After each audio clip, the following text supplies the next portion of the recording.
You gotta put your past behind you. Look, kid. Bad things Erosión happen and you eólica. can't do anything about it, right? Importancia y factores que la afectan. When the world turns its back on you, you turn your back on Hola, bienvenidos a este video sobre la erosión eólica del suelo. Igual que el agua, el viento también causa mucha degradación y pérdida de suelo en todo el mundo. Semejante a la erosión hídrica, la erosión eólica implica tres procesos: desprendimiento, transporte y depositación de las partículas del suelo. Los suelos húmedos no fluyen debido a la adherencia entre las partículas del suelo por el agua.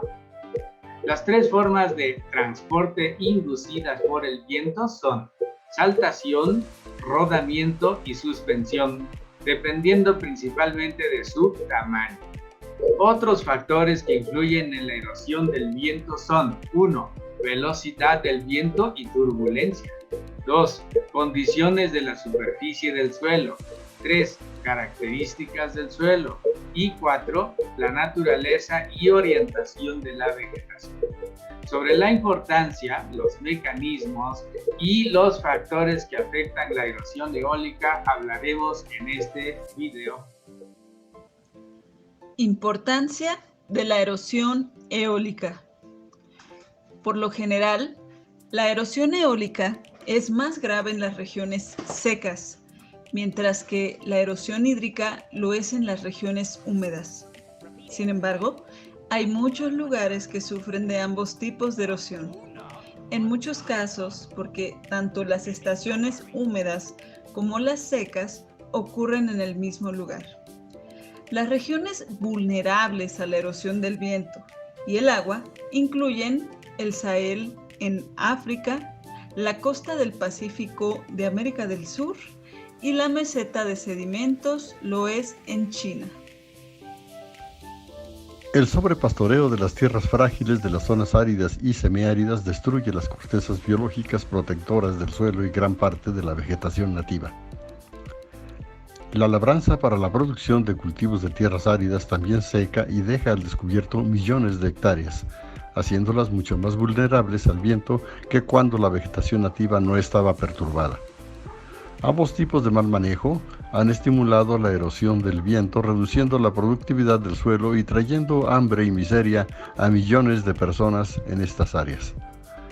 En los Estados Unidos, el viento mueve alrededor de 2/3 del suelo transportado por la erosión hídrica. En 6 de los estados de las grandes llanuras, la erosión anual del viento supera la erosión del agua en las tierras de cultivo, promediando de 4 toneladas en Nebraska y 29 toneladas por hectárea en Nuevo México, donde la mala administración de las tierras aradas y sobrepastoreo de pastizales han aumentado en gran medida la susceptibilidad de los suelos a la acción del viento. La erosión del viento ocurre cuando los fuertes vientos soplan a través de los suelos con capas superficiales relativamente secas. Todo tipo de suelos y materiales del suelo se ven afectados, pero el limo y la arena fina generalmente son más rápidos de fluir con el viento.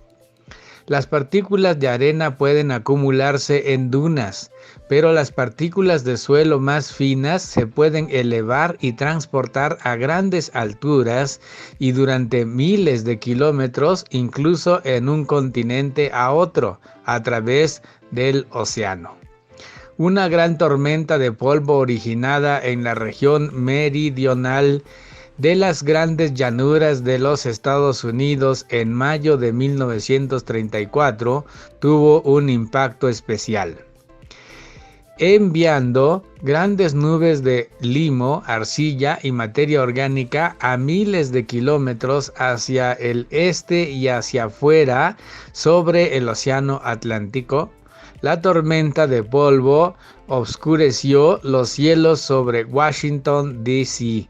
y ayudó a convencer al Congreso de los Estados Unidos para financiar una nueva agencia gubernamental, el Servicio de Conservación del Suelo. La erosión del viento causa daños generalizados, no solo a la vegetación, y los suelos del sitio erosionado, sino también a cualquier cosa que pueda ser dañada por la agresividad del viento cargado de suelo. Y finalmente a la zona fuera del sitio, donde el material de suelo erosionado se asienta de nuevo en la tierra. A la izquierda de esta imagen, el suelo erosionado por el viento durante una sola tormenta de polvo se ha amontonado en una duna de hasta una profundidad de casi 1 metro a lo largo de una cerca en Idaho, en un lugar semiárido de Estados Unidos. En medio se observa el suelo y las plantas cubiertas por depósitos de arena improductiva, sujetos a un mayor movimiento cuando cambia la dirección del viento. A la derecha se observan las frutas o los frutos jóvenes de jitomate, los daños causados por el chorro de arena durante una tormenta de viento. El aire en movimiento en sí mismo resulta en algún desprendimiento de las partículas pequeñas de suelo o agregados de los que forman parte. Sin embargo, cuando el aire en movimiento está cargado de partículas de suelo, su poder abrasivo aumenta considerablemente. El impacto de estas partículas en movimiento rápido desaloja otras partículas de los agregados del suelo.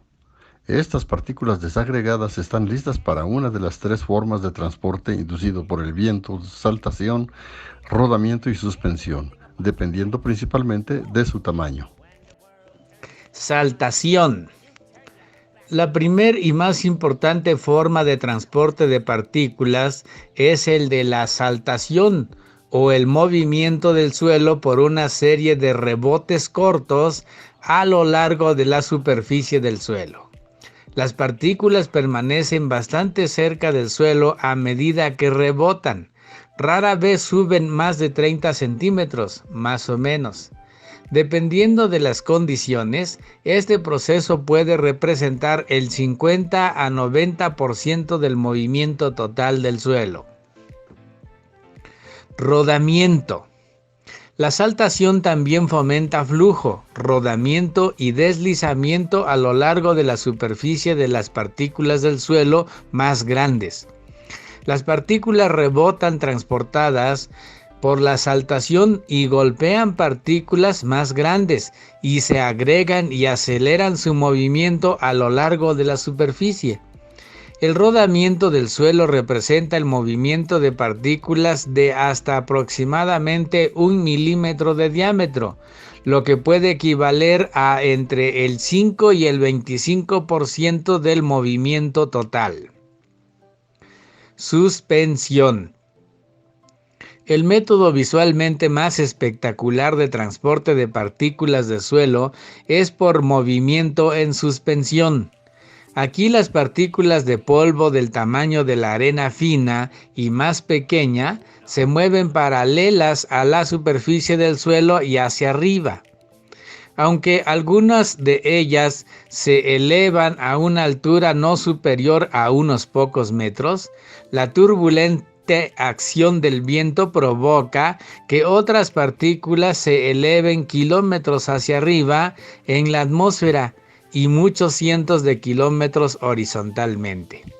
Estas partículas regresan a la Tierra solo cuando el viento disminuye o cuando la precipitación las lava. Aunque es la forma más llamativa de transporte, la suspensión rara vez representa más del 40% del total y generalmente no es más del 15%.